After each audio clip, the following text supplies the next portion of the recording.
C to the fathers I will say just one thing, की सगळ्यात पहिली गोष्ट म्हणजे की don't try to be a friend to your किड.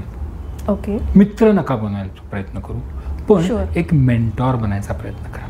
वा. मेंटॉर काय करतो तर तुम्हाला तो दिशा दाखवतो, वेगवेगळे पर्याय दाखवतो. ती दिशा, ते पर्याय निवडायची जबाबदारी तुमची असते.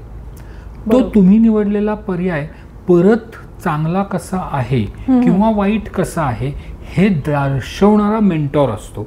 राईट. आणि मग शेवटी तुम्ही तुमचा निर्णय घेता. सो पिता होणं हे एक दिशादर्शक आहे. जनरली काय होतं ना, मुलांशी जे कम्युनिकेशन होतं वडिलांचं, ते विचार कर पूर्वी कसं व्हायचं, तर वडील आईशी बोलायचे, आई मुलाशी बोलायची, ट्रू, मुलगा परत आईशी आणि आई वडिलांशी. म्हणजे मूल आणि वडिलांचं कम्युनिकेशन जे आहे ना ते फक्त प्रॅक्टिकल गोष्टींसाठी व्हायचं. पण बाकीचे जे निर्णय आहेत ना ते सगळे निर्णय असे फिरून जायचे.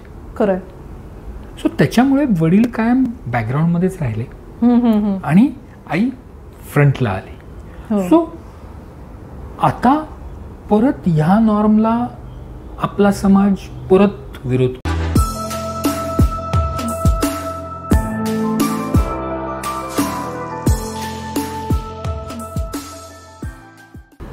नमस्कार, मिनल कुलकर्णी स्वागत करते तुमचं व्हायब्रंट माइंड पॉडच्या नवीन कोऱ्या एपिसोडमध्ये. आणि हसण्याचं कारण किंवा चेहऱ्यावरचं स्मिताचं कारण आहे की आज फादर्स डे एपिसोडसाठी मी इथे बसलेली आहे आणि मी अजिबात कमी बोलणार आहे, कारण I don't know how many fathers are watching this and I want every father to watch दिस.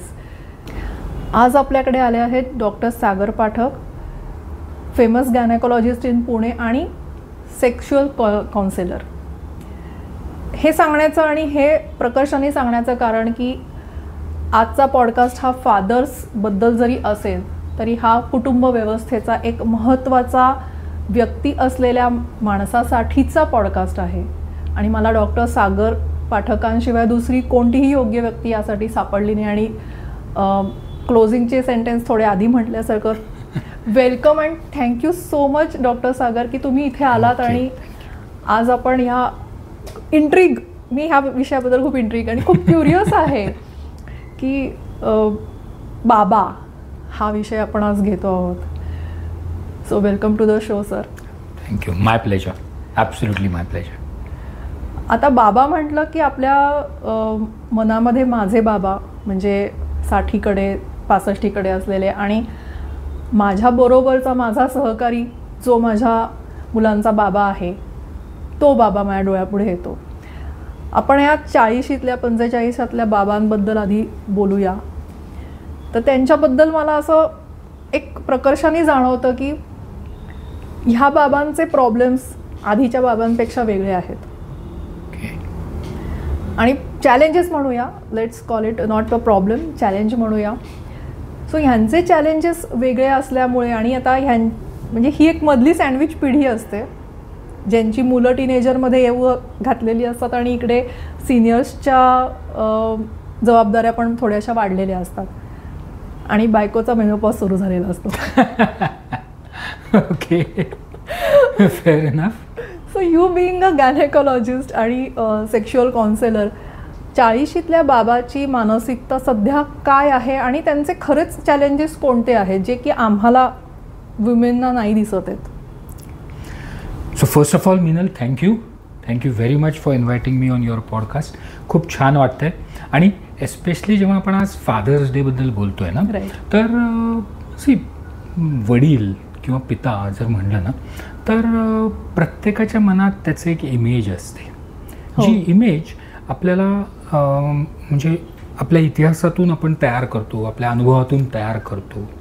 आणि ती प्रतिमा काय असते की अशी एक व्यक्ती जी कायम आपल्याला आधार देते, कायम सपोर्ट करते, बऱ्याच वेळेला बॅकग्राऊंडमधून सपोर्ट करते. Yes, very true. अनेक वेळेला आईच्या माध्यमातून सपोर्ट करते. परफेक्ट बोलला. ही जी प्रतिमा आहे ना, ही प्रतिमा बऱ्याच वेळेला आपल्याला वडिलांची असते. आता झालंय काय, हम्म.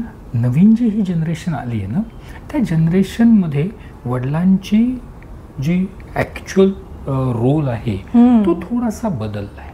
खरं. कारण काय आलं, पूर्वी कसं होतं तुला सांगतो. से फॉर एक्झाम्पल आपली लोकशाही घेऊयात. हो. लोकशाहीमध्ये काय असतं, एक सेंट्रल गव्हर्नमेंट केंद्रीय सरकार असतं, हो. एक राज्य सरकार असतं. तसं साधारणतः पूर्वी आई वडिलांचा नातं असायचं. Okay, interesting. म्हणजे कसं, तर घरातले जे अन्न देणं आहे, त्याच्यानंतर लगेच तातडीची मदत देणं आहे, रोजच्या जीवनात ज्या छोट्या छोट्या अडचणी येतात त्या सोडवणं, त्याला मदत करणं, ते प्रेम देणं, ते दाखवणं, हे राज्य सरकारची किंवा आईची जबाबदारी होती. वडिलांची जबाबदारी केंद्रासारखी होती. संरक्षण, निवारा, शिक्षण, पुढचं पाऊल कसं टाकायचं, बरोबर, हे एकदम क्लिअर कट रोल्स होते.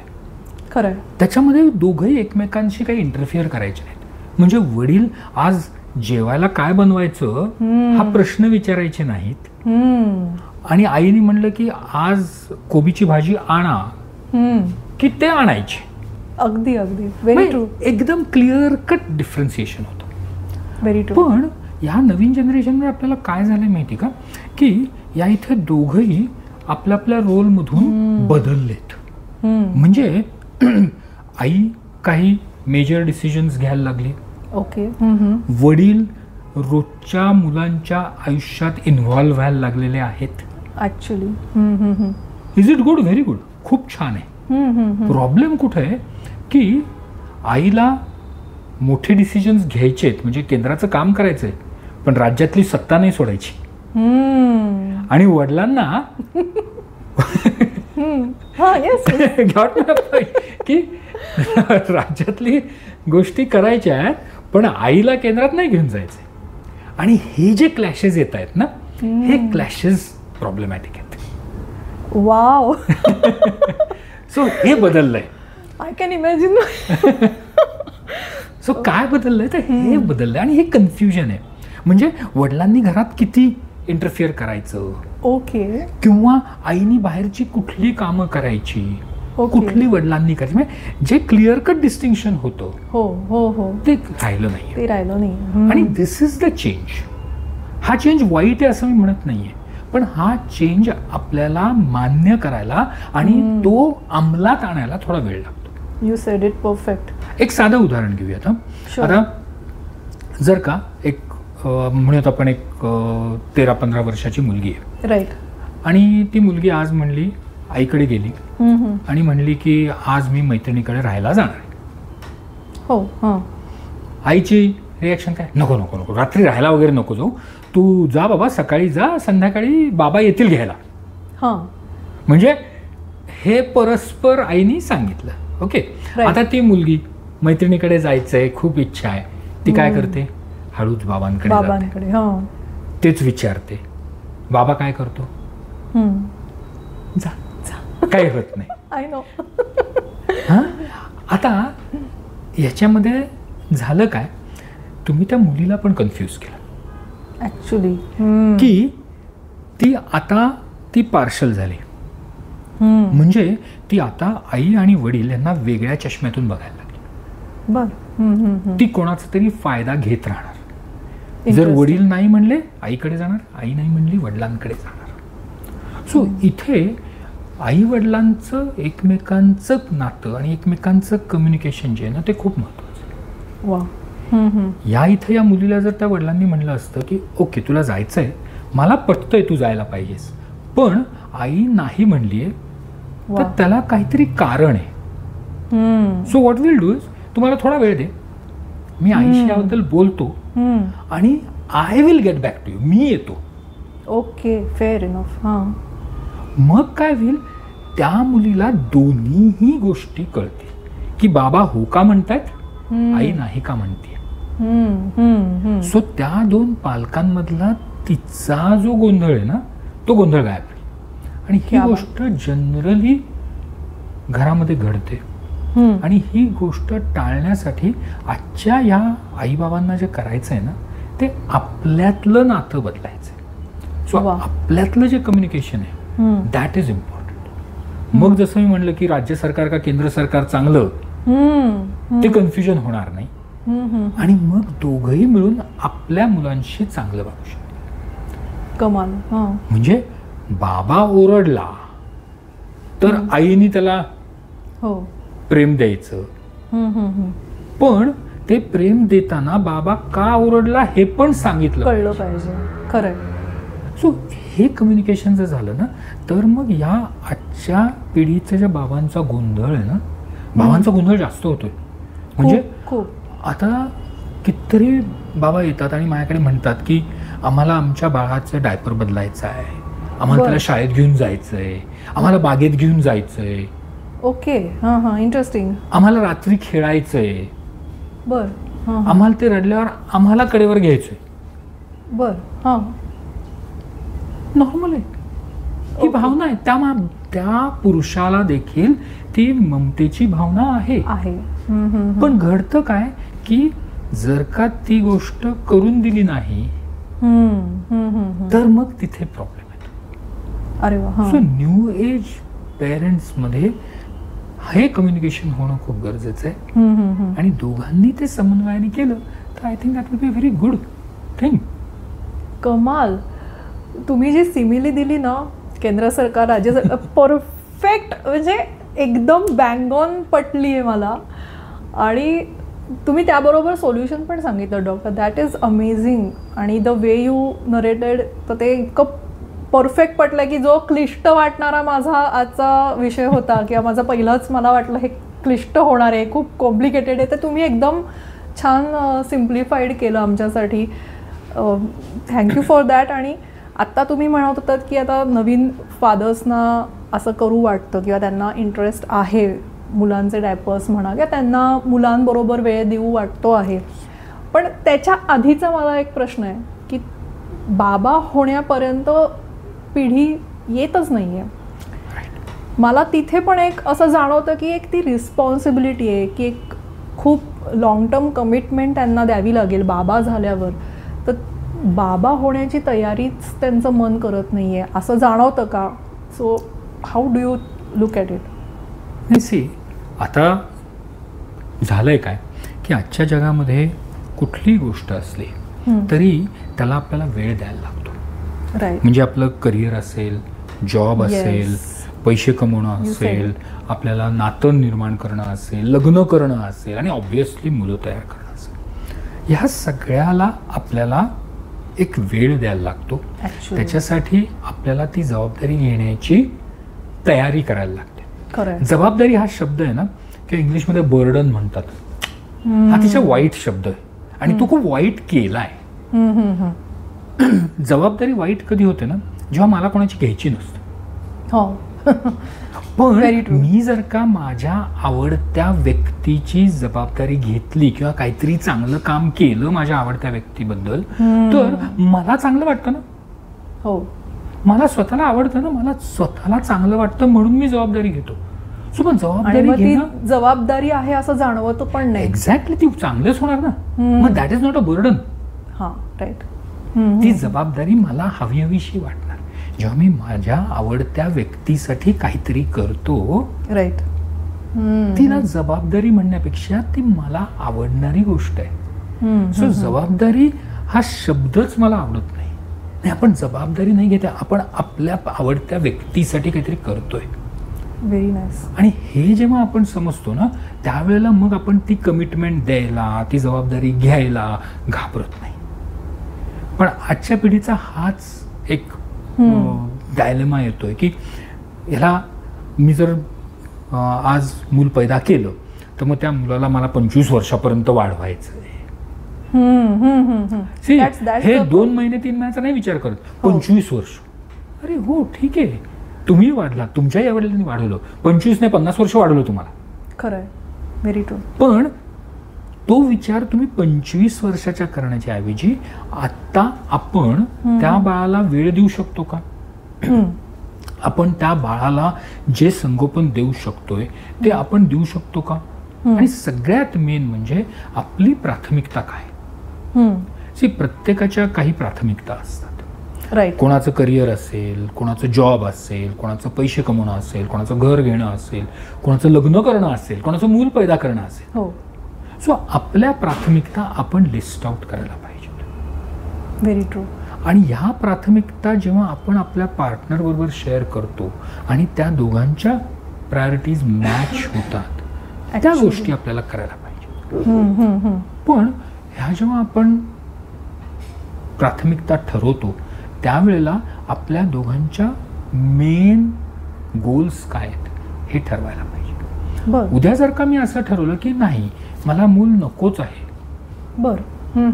तर ते मी गोल ठरवलं, मग त्या गोलचा परिणाम काय होणार आहे आणि दुष्परिणाम काय होणार आहे हे मी ठरवलंय का, याचा मी विचार केलाय का, ऑलराऊंड विचार करायला. आत्ता मला नकोय, ओके, बरोबर. पण समजा मी 50 वर्षाचा झालो, आता कितीतरी जण माझ्याकडे येतात की 40-50 वर्ष झालेत, लग्न नाही झालं, पार्टनर नाहीये आणि आता खूप एकटं वाटतंय, किंवा एखादा पार्टनर एक्सपायर होतो किंवा काय होतो आणि मग आता एकटं होतं, आता काय करू. तर जर का तुम्ही 50 वर्षाच्या झाल्यावर तुमचा 25 वर्षातला डिसिजनला रिग्रेट करणार असाल तर तेच वाईट आहे. That's wrong. सो त्यामुळे तुमच्या प्राथमिकता काय आहेत, त्या कुठल्या कालावधीमध्ये तुम्हाला पाहिजेत, बरोबर, हे पण ठरवणं गरजेचं. आणि ह्या प्राथमिकता ठरवताना ना बऱ्याच वेळेला वेग ठरवल्या जातात. म्हणजे काय, मला खूप पैसे कमवायचे. हो. ओके, हा खूप म्हणजे काय, व्हॉट इज खूप. एखाद्या माणसाला लाखभर रुपये कमवले तर खूप वाटेल, एखाद्याला 1 कोटी कमवले तरी कमी वाटतील ऍक्च्युली. सो तुमचं या जेव्हा तुम्ही प्राथमिकता ठरवताय तेव्हा त्याचं डिफाईन करा. वा. आणि ते डिफाईन करून मग तुम्ही करा. आणि मग हे जेव्हा कराल ना तेव्हा मग हे तुम्हाला मूल तयार करायचं का नाही, लग्न करायचं का नाही, नातं टिकवायचं का नाही, ह्या गोष्टी अगदी सहज सोप्या पद्धतीने घडता जातील. कमाल. सो ह्या न्यू एजच्या मुलांना मला हेच सांगायचं की ती जबाबदारी म्हणून त्याला मान्य करायच्या ऐवजी आपल्याला आवडणारी गोष्ट अशी मान्य करा, त्याचं एक टाइमलाईन ठरवा आणि त्या टाइमलाईन नुसार वागा. खरं. म्हणजे ते जर केलं ना तर मग तुमचे बाकीचेही गोल्स जे तेही कम्प्लीट होतात आणि तुमचं फॅमिली बॉन्डिंग पण होतं. मस्त. माणूस हा प्राणी एकटा राहू शकत नाही असं माझं ठाम मत आहे. अगदी अगदी बरोबर. कधीच राहू शकत नाही. एकटा माणूस कधी ना कधीतरी कुठे ना कुठेतरी एकटेपणाचा शिकार होतो आणि that is very very serious. खरं. आणि तसं जर होत असेल तर डेफिनेटली तुम्हाला हा एकटेपणा दूर करण्यासाठी कुठेतरी सोशल व्हायला लागतो. खरं. मग त्याला तिथे तुमचा पैसा कामाला येत नाही, तुमचं करिअर कामाला येत नाही, तुम्हाला माणूसच लागतो. परफेक्ट आहे. So try, that is also a priority. म्हणजे मला दुसरा माणूस, दुसरी व्यक्ती पाहिजे, ही पण प्राथमिकता आहे. कमाल. खूप वेगळा पर्स्पेक्टिव्ह आहे सर. तुम्ही आता बोलताना आय कुड रिलेट की माणसाला खरंच माणूसच लागतो आणि देर इज नो सबस्टिट्यूट आणि ती प्रायोरिटी पण ठेवणं गरजेचं आहे. आय होप पीपल रिअलाइज दिस ना. कारण तुम्ही मगाशी बोलताना अगदी सहज बोललात, पण हे I was thinking that time की 50व्या वर्षी तुम्ही रिग्रेट नाही करू शकत की 25 इयरला तुमचं डिसिजन किंवा मे बी 30 इयरला डिसिजन चुकला आहे. हे खूप मोठं काय म्हणूया पर्सनल हे पण असू शकतं. कारण बरेचदा आपणही, मी सुद्धा पर्सनली कधी कधी काही डिसिजन्स जे राहिले घेतले किंवा घेतले नाही इन बोथ द केसेस, तर आय ऑल्सो फील समटाइम्स की now I can't regret. I should be adjusting my हे अकॉर्डिंग टू इट. अगदी 2-3 दिवसापूर्वीची गोष्ट सांगतो. माझ्याकडे एक जोडपं आलं होतं. लग्नाला काहीतरी एक 3 महिने झाले होते आणि त्या मुलीला दिवस गेले. ते आले होते माझ्याकडे की नाही आम्हाला खूप एन्जॉय करायचं आहे, अजून हिंडायचं आहे, अजून फिरायचं आहे. बरं, त्यांचं लव्ह मॅरेज होतं, म्हणजे देवर कोर्टशिप पिरियड एक साधारणतः 2-1 वर्ष होता वगैरे वगैरे. म्हणजे असं काही अरेंज मॅरेज होतं की दोघं एकमेकांना ओळखत नव्हते वगैरे, असंही काही नव्हतं. पण आम्हाला हिंडायचं आहे, आम्हाला खूप फिरायचं आहे, आम्हाला ह्या देशात आम्ही गेलो नाही, आम्ही त्या राज्यात गेलो नाही, वगैरे वगैरे वगैरे, म्हणून आम्हाला हे मूल नको, तुम्ही पाडून टाका. बरं. हां हां. आता जर का ट्रेडिशनल विचार केला तर आपल्याला मत काय होतं, नाही नाही काय वेळ आहेत, लग्न झालंय, हे आहे, राहिलंय मूल तर ठेवून द्या. हो ना. हो. राईट. पण मग आता ह्याच्यामध्ये या जनरेशनचा विचार पण घेणं महत्वाचं आहे. मी हे सांगत नाही कुठला निर्णय बरोबर आहे का चूक आहे, बरोबर, पण ट्रेडिशनल विचार होतो की हो त्यांनी हे मूल कंटिन्यूच करायला पाहिजे. बरोबर. हां. आताच्या जनरेशनचा विचार जो आहे तो थोडासा वेगळा असू शकतो.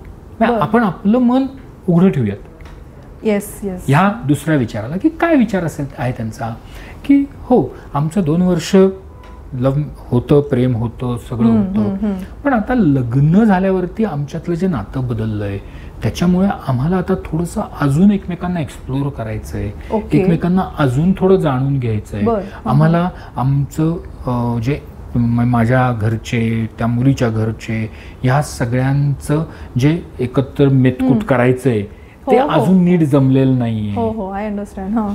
ती मुलगी म्हणली मी अजून 2-3 महिने झाले, मी एवढी ऍडजस्ट नाही झालेली अजून. खरंय. सो आमचं वय 24-25 वर्षाचं आहे, सो अजून आम्हाला थोडं थांबायला पाहिजे. त्यांचा सांगण्याचा उद्देश वेगळा होता. म्हणजे त्यांनी सांगितलं ना की कोणी त्याला रिफ्यूज करेल की हिंडायचं काय नंतरही करताय, फिरायला काय कधीही जाताय. खरंय. पण जेव्हा त्यांच्याशी डिटेल बोललं तेव्हा लक्षात काय आलं की त्यांना एकमेकांना जाणून घ्यायचंय, त्यांच्या घरच्यांचं जे काय नातं आहे ते चांगलं करायचंय, सपोर्ट सिस्टीम ज्याला म्हणतो ना आपण ती तयार करायची आणि मग त्या मुलाला आणायचं. मोठा डिसिजन आहे. हा. मग हा निर्णय मग कोणी घ्यायला पाहिजे, त्या जोडप्याने घ्यायला पाहिजे. जोडप्याने. सो जेव्हा असं जोडपं माझ्याकडे येतं ना त्यावेळेला मी त्यांना ऍब्सोल्युटली दोन्ही ऑप्शन्स देतो. चूज करायची जबाबदारी त्यांची आहे. शुअर. आणि हे चूज जर केलं त्यांनी तर ते मग रिग्रेट करत नाहीत. पण विचार कर, जर का त्याच्या आईवडिलांनी किंवा तिच्या आईवडिलांनी जबरदस्ती केली, नाही नाही नाही ठेवायलाच पाहिजे, हेच पाहिजे, ते 24-25 वर्षाची मुलं आहेत का, ते ऐकतील. हो, थोडं प्रेशराईज केलं तर ऐकणारच. पण नंतर जाऊन ते आयुष्यभर आईवडिलांना दोष देतील. Very true. आयुष्यभर आईवडिलांना सांगितलं तुमच्यामुळे आम्ही पाहिलं, तुमच्या. अगदी अगदी प्रत्येक डिस्कशनच्या वेळी हा पॉइंट येणारच आणि त्यांचा तो एक का होणार हुकमाचा. सो आता ना बदलायला जे पाहिजे ना ते ह्या जनरेशन पेक्षा मागच्या जनरेशनला बदलायला पाहिजे. अरे बापरे. हां. म्हणजे काय तर मागच्या जनरेशनचे जे थॉट्स आहेत ते त्यांच्यासाठी योग्य होते. ओके. पण तेच विचार आजच्या पिढीला योग्य असतीलच असं नाही. त्यामुळे नवीन पिढीचे जे थॉट्स आहेत ते त्यांनी ओपनली स्वीकारायला पाहिजेत. ते पटो न पटो ऍक्च्युअली त्याच्यातले काय धोके आहेत हे सांगितल्यावर त्यांनी थांबलं पाहिजे. राईट. फोर्स करून होऊ शकत नाही. Very true, very true. खूपच वेगळा पर्स्पेक्टिव्ह आहे आणि ओपन माइंड होणं आपलं गरजेचं आहे. आणि जरी मला वाटलं आपलं ओपन माइंड आहे तरी ते त्याच्यापेक्षा जास्त ओपन व्हायला हवं. हे मला आता प्रत्येक कॉन्व्हर्सेशनच्या तुमच्या एक्झाम्पल्समधनं हे जाणवतं आहे की it has to be really global mind व्हायला पाहिजे. ओपन नुसतं ओपन म्हणजे एवढंसं ओपन करून नाही चालणार आहे. खूपच इन्साइट्स. कारण कसं आहे आता आज आपण फादर्स डे बद्दल बोलतोय. राईट. तर पूर्वीच्या वडिलांची पेरेंटिंग स्टाईल ही जी आहे ही स्टाईल कशी होती, ती त्यांच्या वडिलांच्या स्टाईलवर बेस्ड होती. अगदी. किंवा त्यांच्या आजोबांच्या स्टाईलवर बेस्ड होती. कारण तेव्हा एकत्र कुटुंब होतं, काका मामा जे कोण होते एकत्र राहत होते. सो ती लोक आपल्या मुलांना कशी वागतात, कशी वाढवतात याच्यावर तो नवीन पिता आपल्या मुलांचं करायचं. आता झालंय काय की आपण न्यूक्लिअर फॅमिलीमध्ये आलोय. त्याच्यामुळे हे नवीन जे जनरेशन आहे ना यांना दुसरे वडील माहितीच नाहीयेत. हां, क्वचित माहिती असतील. आणि आपल्या वडिलांची जी पेरेंटिंग स्टाईल आहे ना ती कोणालाच आवडत नाही. Very true. Bang on. आवडतच नाही हो. आणि त्यांना दुसरे दिसतच नाही. हो, सो त्यांच्याकडे मॉडेलच नाहीये एक्झॅक्टली की मी वडील व्हायचंय तर मी वडिलांसारखं कसं वागायचं, माझ्या मुलांना कसं वाढवायचं, त्यांचं संगोपन कसं करायचं, त्यांच्याशी कसं बोलायचं, मी किती बोलायचं का नाही, हो, जर का त्यांनी काही केलं तर मी रिॲक्शन कशी द्यायची, ऍक्च्युली हे माहितीच नाही. आणि मित्र बनायच्या प्रयत्नात हसं होऊन जातं आणि मुलं प्रचंड गैरफायदा घेतात. If the father tries to be overly friendly. I don't know how do you see it. नाही, माझं अगदी ठाम मत आहे की आई वडील मुलांचे मित्र नाही होऊ शकत. थँक्यू.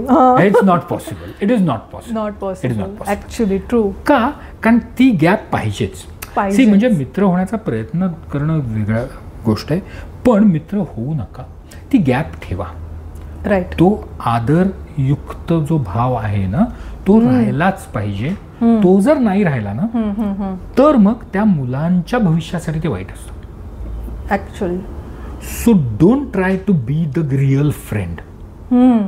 तुम्ही पालकच राहा, फादरच राहा.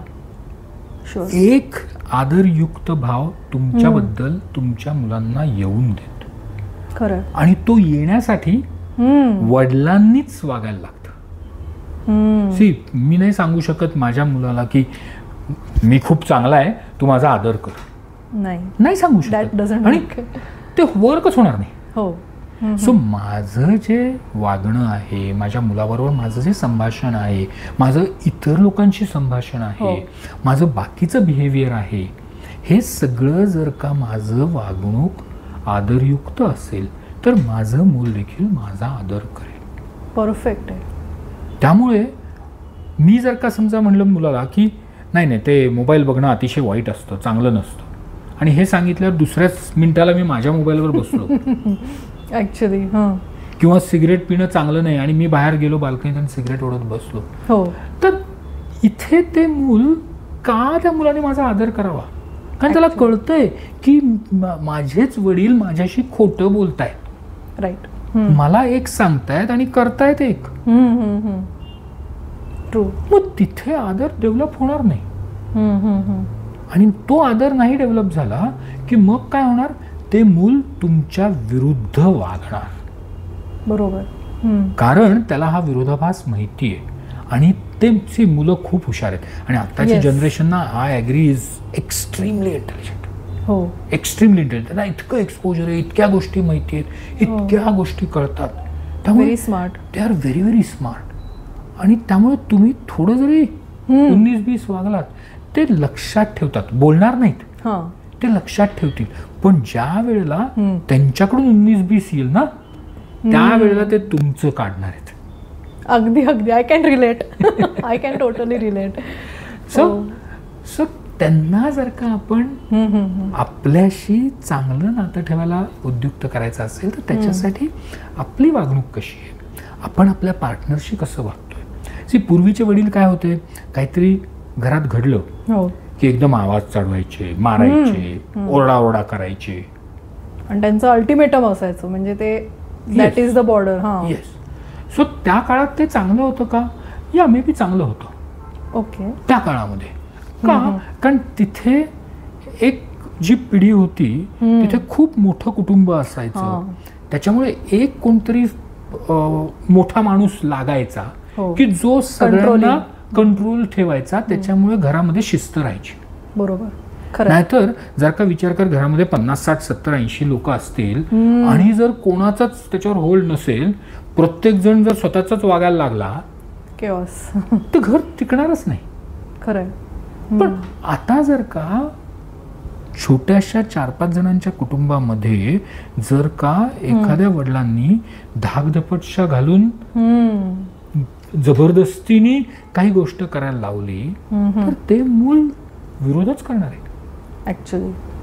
पण आय टेल यू, जसं आपण म्हणलं नाही, मुलं खूप इंटेलिजंट आहेत, त्याचबरोबर ही मुलं खूप इमोशनल पण आहेत. राईट. कसं मी तुला सांगतो, तर त्यांना स्वतःच्या वडिलांबद्दल, आईबद्दल, घराबद्दल खूप अटॅचमेंट आहे.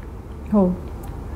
त्यामुळे त्यांना जर का वडिलांनी सांगितलं की ही गोष्ट का चांगली नाही आणि तू काही करायची नाहीस, ते ऐकतात आणि करतात. पण जर का मी म्हणलं ना की ही गोष्ट चांगली नाही, करायची नाही, ते करूनच बघणार. डिक्टेशन नाही आवडत, असं डिक्टेट नाही करायचं. Exactly. They need to be given reasons किंवा काही त्यांना समजावून सांगावं किंवा त्यांच्या भाषेत त्यांच्याशी बोलायला लागतं बरेचदा. हे माझं हे आहे की मी माझ्या काळातलं उदाहरण आणि माझ्या वेळी असं होतं असं ही फ्रेज टाळायची. आपल्या काळी वगैरे तो विषयच आता ते इरिलेव्हंट आहे प्रचंड. सो इवन दो सेम थिंगच आपण त्यांना सांगणार आहोत, पण त्यांच्या भाषेत त्यांच्या पद्धतीने जर सांगितलं तर मला वाटतं ते ऐकतात अँड दे अंडरस्टँड. म्हणून तर म्हणलं की आजच्या पिढीच्या वडिलांना स्वतःला ट्रेन करणं खूप महत्वाचं आहे. म्हणजे आज आपण वडील याच्यावर फोकस करतो म्हणून मी आईबद्दल काही बोलत नाहीये. हा डिबेटच विषय आहे. I think we should meet one more time for that also, की आईचा रोल पण, कारण इतकं छान तुम्ही सांगताय बाबांसाठी आणि I am feeling left out here. आज कॅमेरामन पण बॉयच आहे, बाबाच आहे, तुम्ही पण इथे आहात आणि so I am the odd man out in this podcast today. नाही ऑब्व्हियसली म्हणजे आज कुटुंबामध्ये ना पूर्वी जसं म्हणलं ना की वडील आणि आई हे वेगळे असायचे. आताच्या कुटुंबामध्ये ऍक्च्युली आई आणि वडील हे एक युनिट झाले आणि मुलं वेगळे, असं ते 2 युनिट्स आहेत. त्यामुळे आई आणि बाबा दोघांनीही एकत्रच काम करायला पाहिजे. खरं. सो बाबांनी देखील आपल्याला एज्युकेट करणं खूप महत्वाचं आहे की आता ह्या मुलांना काय आवडू शकतो, का आवडतो. म्हणजे आताच मध्येच एक माझ्याकडे एक आई घेऊन आली होती. त्या मुलीला त्या कोरियन बँड आहे ना BTS, हो, very popular band. Yes, right right. तर त्या बँडचं प्रचंड ऍडिक्शन झालं. हो. इतकं किती म्हणली, तू जर मला त्यांच्या भेटायला नाही घेऊन गेली तर मी पळून जाईन घरातून वगैरे. बापरे. अशा स्टेजला ती मुलगी आली होती. तर त्या आईवडिलांनी सुरुवातीपासून चूक काय केली की तिला कायम त्यांनी समजूनच घेतलं नाही BTS म्हणजे काय. आणि मग नाही तू गाणं ऐकायचं नाही, तू त्यांच्याबद्दल वाचायचं नाही, तू त्यांना फॉलो करायचं नाही, तू त्यांची न्यूज वाचायची नाहीत, तू त्याच्याबद्दल बोलायचं पण नाही. तुझी ही मैत्रीण त्याच्याबद्दल बोलते, काढून टाकते अनफ्रेंड. ओके. म्हणजे काय की याच्यामध्ये त्या मुलीला आपण ऍक्च्युली त्या बँडकडे ढकललं. राईट. तिने रिबेल केलं, तिने तुम्हाला विरोध दाखवला ऍक्च्युली. पण हेच जर का आईवडिलांनी समजून घेतलं असतं की BTS म्हणजे काय, का त्या बँडची एवढी क्रेज आहे, कोण त्याच्यामध्ये आहेत, ते काय करतात, ते कशामुळे फेमस झाले, त्यांचे कष्ट किती आहेत, त्यांनी तो बँड तयार करण्यासाठी ह्या लहान वयामध्ये किती कष्ट घेतलेत. एक छोटासा देश south Korea, small country, Bharat एवढा, पण त्या एवढ्याशा कंट्रीमधून ते फार वर्ल्ड वाईड का गेले. मग ही जर का जर्नी त्या मुलीला सांगितली असती, तिला इन्स्पायर केलं असतं की सी हा बँड खूप छान आहे, पण तुला जर का त्यांना भेटायचं असेल किंवा त्यांनी तुला भेटायचं असेल असं आपण म्हणूयात, ओके, तर तुझी पण लायकी तेवढी पाहिजे. वा. मग तुझी लायकी तू कशी वाढवू शकतेस. तुला आवडतं ना म्युझिक, फॅन्टॅस्टिक, मग आपण म्युझिक शिकायचं का. वाव. मग आपण काय, कोणाला भेटायचं, आपण इथे काय करू शकतो. मस्त. So this is how you explore your kids. म्हणजे तुमच्या मुलांशी नाही म्हणायच्या ऐवजी का नाही म्हणलंय याला उत्तर द्या, किंवा नाहीला सबस्टिट्यूट करता आलं पाहिजे. द वे यू सेड की we should have inspired that girl, की तू तेवढी तुझी हे बनव की तेच तुला भेटायला येतील. Wow, love this thought. म्हणजे खरंच किती I won't say it's a simple thing, पण if it is coming from you तर ते असं वाटतंय सिम्पल आहे, पण नक्कीच विचार करण्यासारखं आहे की, किंवा इम्प्लिमेंटेशन वेन समवन, आई किंवा वडिलांचा आणि मुलांचा जेव्हा बेबनाव होतो एखाद्या गोष्टीवरनं, जे आई वडिलांना कळतच नाही आणि जे मुलांसाठी ऑब्सेशन असतं तेव्हा मला वाटतं हे परफेक्ट सांगितलं तुम्ही. ऑसम. कारण काय आहे ना, मुलांना ना नाही ऐकायला आवडत नाही. हां, त्यांना काय ऐकायला आवडतं, जे त्यांच्यासाठी महत्वाचं आहे, त्यांच्या जनरेशनसाठी चांगलं आहे. राईट. आणि ते आपले आईवडील कसं फॅसिलिटेट करू शकतात हा विचार ते करतात. बरोबर. सी, आई वडील आणि एस्पेशली फादर हे प्रत्येक मुलासाठी दैवत असतं. दैवत म्हणजे there is no other word. हो, दे लुक अप टू. दैवतच असतं. म्हणजे खरंच सांगतो, समजा एखाद्या आईवडिलांनी नाहीच म्हणलं तर ही मुलं नाही एक्सेप्ट पण करतील, थोडा विरोध करतील, आडाआडा करतील, थोडं भांडतील, पण इव्हेंच्युअली ते मान्य करतील. पण त्याच्याने आईवडील जिंकले असं होत नाही. खरं. किंबहुना दोघंही हारतात. वडील पण हारले आणि ते मूल पण हारलं. मग तिथे जर का दोघांना जिंकायचं असेल तर दोघांनी एकमेकांशी कम्युनिकेट करून काय त्याच्यातून आपल्याला सोल्युशन मिळेल इज इम्पॉर्टंट. Very true. मला इथे एक गोष्ट आठवली सर, इफ आय मे. काशीनाथ घाणेकर हा मी मूव्ही जेव्हा बघितला त्याच्यामध्ये टाळ्यांच्या गजरामध्ये पूर्ण थिएटर असतं, पण ते त्यांच्या वडिलांकडे बघत असतात, त्यांच्या ॲप्रिसिएशनसाठी धडपडत असतात. मी अजूनही तो क्षण किंवा तो पिक्चरमधला सीन मी नाही विसरू शकले, की एका बाजूला अख्खं जग ॲप्लॉड करतंय, अख्खं जग त्यांना मानतंय किंवा त्यांच्या नाटकाची, त्यांच्या अभिनयाची स्तुती करतंय, पण ते स्वतः वडिलांकडे बघतायत.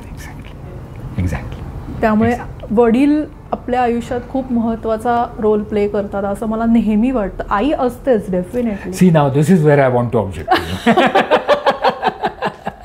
कारण काय, आज Father's Day, so I will talk for father. Yeah sure. म्हणूनच मी कमी बोलणार होते, तरी पण मी बोलले. कारण काय होतं, आय टेल यू, की सगळीकडे मीडिया असेल, हे असेल, रूढार्थाने आईच्या रोलला नेहमीच जास्त महत्व दिलं जातं. It's not wrong. ग्लॅमर आहे आम्हाला. आणि ते चूक नाही आहे. सी, आई ही फिगर अतिशय महत्वाची आहे, प्रत्येकाच्या आयुष्यात महत्वाची आहे, पण त्याचा अर्थ वडिलांचं महत्व कमी आहे असं होत नाही. खरं. एवढंच मला म्हणायचंय. दोघंही तेवढ्याच लेवलला पाहिजेत. आणि त्याच्यासाठी ना आपण असं म्हणूयात की हिस्टॉरिकली वडिलांनी तेवढा प्रयत्न केला नाही आईच्या लेवलला यायचा. आले पण तेवढं दर्शवलं नाही. जनरली काय होतं ना, मुलांशी जे कम्युनिकेशन होतं वडिलांचं, ते विचार कर पूर्वी कसं व्हायचं, तर वडील आईशी बोलायचे, आई मुलाशी बोलायची, ट्रू, मुलगा परत आईशी आणि आई वडिलांशी. म्हणजे मूल आणि वडिलांचं कम्युनिकेशन जे आहे ना ते फक्त प्रॅक्टिकल गोष्टींसाठी व्हायचं. पण बाकीचे जे निर्णय आहेत ना ते सगळे निर्णय असे फिरून जायचे. खरं. सो त्याच्यामुळे वडील कायम बॅकग्राऊंडमध्येच राहिले आणि आई फ्रंटला आली. सो आता परत ह्या नॉर्मला आपला समाज परत विरोध करतोय. कारण का, तर आता वडिलांना मुलाशी डायरेक्टली बोलायचंय, बरोबर, आईला डायरेक्टली बोलायचंय, दोघांनाही त्या मुलाशी डायरेक्ट बोलायचंय. आता हे जेव्हा होतंय ना तेव्हा आई वडील एकमेकांशी कसं बोलतायत याला महत्व येतं. ओ गॉड. हां, व्हेरी ट्रू. आई मुलाशी बोलते, वडील मुलाशी बोलतायत, पण ते दोघं जर का नीट बोलत नसतील ना तर काय होईल, वडील मोठे का आई मोठी, कॉम्पिटिशन उगीच अननेसेसरी. सो ती कॉम्पिटिशन नाही. आई वडील is not in a competition. हो, आई वडील हे एक युनिट आहे. मस्त.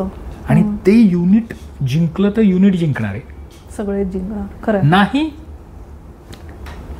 सो त्यामुळे आई वडिलांचं कम्युनिकेशन आजच्या जगामध्ये अधिक जास्त महत्वाचं राहिलंय. वा, मस्त. मुलांच्या संगोपनामध्ये पूर्वी आई वडिलांचा रोल वेगवेगळा होता. हां.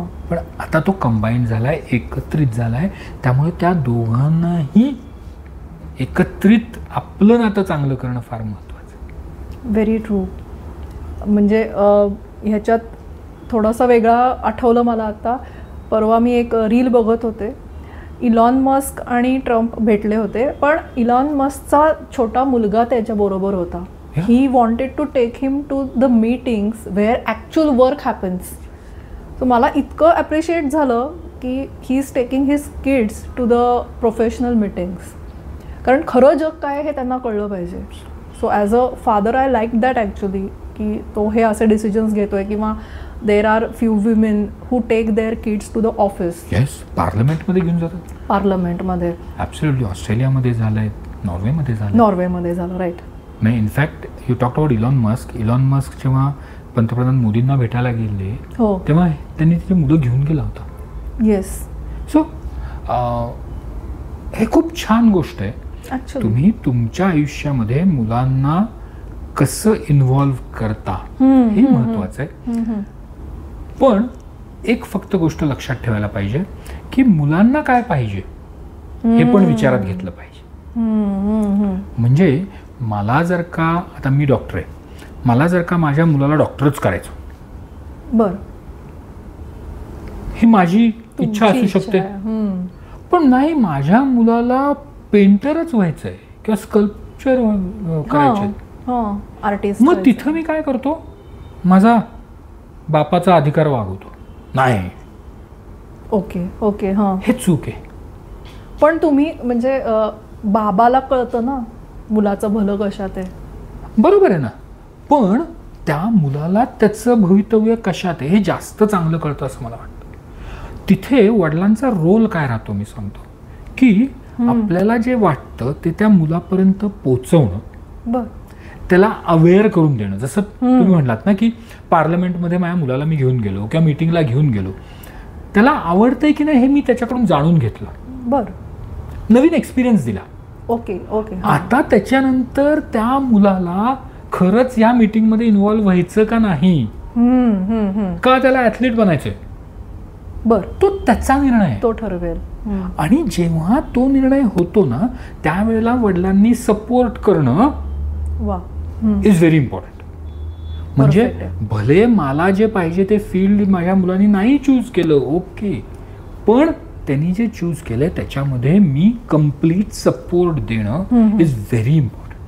आजचं कॉन्व्हर्सेशन डॉक्टर सागर पाठकांबरोबर खूप अमेझिंग चालू आहे. असं मध्ये माझा आवाज खरं यायला नाही पाहिजे. I didn't want to interrupt his conversation with audience किंवा कनेक्शन्स जी बनले असतील आज. आणि वेगळे वेगळे पर्स्पेक्टिव्स मिळाले ॲज अ मदर ऑल्सो, किंवा ॲज अ फॅमिली आपण कसे बॉन्ड व्हायला हवे, कसे एकमेकांच्या डिसिजन्सना रिस्पेक्ट करून मुलांशी आपण पुढे बिहेव करायला हवं, किंवा आपली कुटुंब व्यवस्था कशी घट्ट वीण बनवायला हवी, हे सगळं मला आज इव्हन दो इतके पॉडकास्ट करते मी, इतक्या जणांशी भेटते, पण आज खूप छान पर्स्पेक्टिव्ह मिळाला सर फादर्स डेच्या ह्यानी. तुम्हाला एक क्लोजिंग स्टेटमेंट म्हणूया आपण, की सगळ्या फादर्सना तुम्ही काय सांगू इच्छिता? See, to the fathers I will say just one thing, की सगळ्यात पहिली गोष्ट म्हणजे की don't try to be a friend to your kid. Okay, मित्र नका बनवायचा प्रयत्न करू, पण एक मेंटॉर बनायचा प्रयत्न करा. वा. मेंटॉर काय करतो तर तुम्हाला तो दिशा दाखवतो, वेगवेगळे पर्याय दाखवतो. ती दिशा, ते पर्याय निवडायची जबाबदारी तुमची असते. तो तुम्ही निवडलेला पर्याय परत चांगला कसा आहे किंवा वाईट कसा आहे हे दर्शवणारा मेंटॉर असतो. राईट. आणि मग शेवटी तुम्ही तुमचा निर्णय घेता. सो पिता होणं हे एक दिशादर्शक आहे. मस्त. पण तिथे मला जी दिशा पाहिजे तीच दिशा माझ्या मुलांनी घ्यावी हे न करता त्याला वेगवेगळ्या दिशा दाखवा. तुमच्या अनुभवाचा, तुमच्या ज्ञानाचा तुमच्या पुढच्या पिढीला फायदा होणार आहे, नक्की होणार आहे, आणि नक्की होतो. पण तो फायदा तुम्ही आपणहून सांगितला तर मुलांना नकोय. बरं. त्यांना जेव्हा पाहिजे तेव्हा त्यांना द्या. वा. मगाशी तुम्ही म्हणलात ना की माझ्या मुलांना आमच्या काळात काय झालं आणि पूर्वीच्या काळात काय झालं ह्याच्यात इंटरेस्ट नाहीये. ते म्हणतात आजचं बोल. खरं झालं, तो पूर्वीचा जमाना होता. सो मी काय केलं, माझा मोठेपणा दाखवण्याच्या ऐवजी मी तुझ्यासाठी काय करू शकतो हे जर आज वडिलांनी ठरवलं तर ते त्यांच्या मुलांशी मित्रापेक्षा जास्त काहीतरी होते. आता त्या नात्याला काय नाव द्यायचं मला माहित नाही, पण ते नातं जास्त सक्षम असेल आणि ते आयुष्यभर टिकेल. कमाल. खूपच सुंदर. Thank you doctor. मी ह्याच विचारांबरोबर प्रेक्षकांना सोडूया आपण इथेच. आणि तुम्ही आज इथे शोवर आलात आणि खूप सुंदर आम्हाला समजावून सांगितलं असं म्हणूया, किंवा you shared the beautiful insights of a father's mind असं म्हणूया आपण. आणि याच इथे आपण थांबूया. आमच्या थँक्यू. खूप खूप धन्यवाद तुमचे की तुम्ही मला इथे व्हायब्रंट माइंड पॉडवरती बोलवलं आणि मेंदूला चालना देणाऱ्या विषयाबद्दल आपण बोललो. खूप कांगोरे आहेत. हो. पण हे कांगोरे तुम्ही शोधताय, तुमच्या ऑडियन्सपर्यंत आणताय. सो मी तुमचं आणि तुमचा व्हायब्रंट माइंड पॉड या चॅनलचं खूप खूप कौतुक करतो. थँक्यू. कारण हे असे विषय आहेत ना, हे कुठलंच चॅनल हात घालायला धजावत नाही. सी व्हल्गॅरिटी किंवा विचित्र काहीतरी बोलणं, विचित्र काहीतरी करणं हे खूप जण करतात, पण व्यवस्थितपणे आपल्या ऑडियन्सला चांगला कंटेंट मिळवून देणं हे खूप छान कार्य करताय. So I request all of you to like this channel, subscribe and do share all this. आणि ऑब्व्हियसली कॉमेंट करा त्यांच्यावरती, माझ्यावर करू नका. विषयाला धरून कॉमेंट्स करा असं मला स्पेशल नमूद करावंसं वाटतं. कॉमेंट्स करण्याच्या तिथपर्यंत तुम्ही हा पूर्ण ऐकला असेल तर जरूर खाली कॉमेंट्स करा. कॉमेंट हा शब्द जरी लिहिलात तरी आम्हाला कळेल की तुम्ही इथपर्यंत पॉडकास्ट पाहिलेला आहे.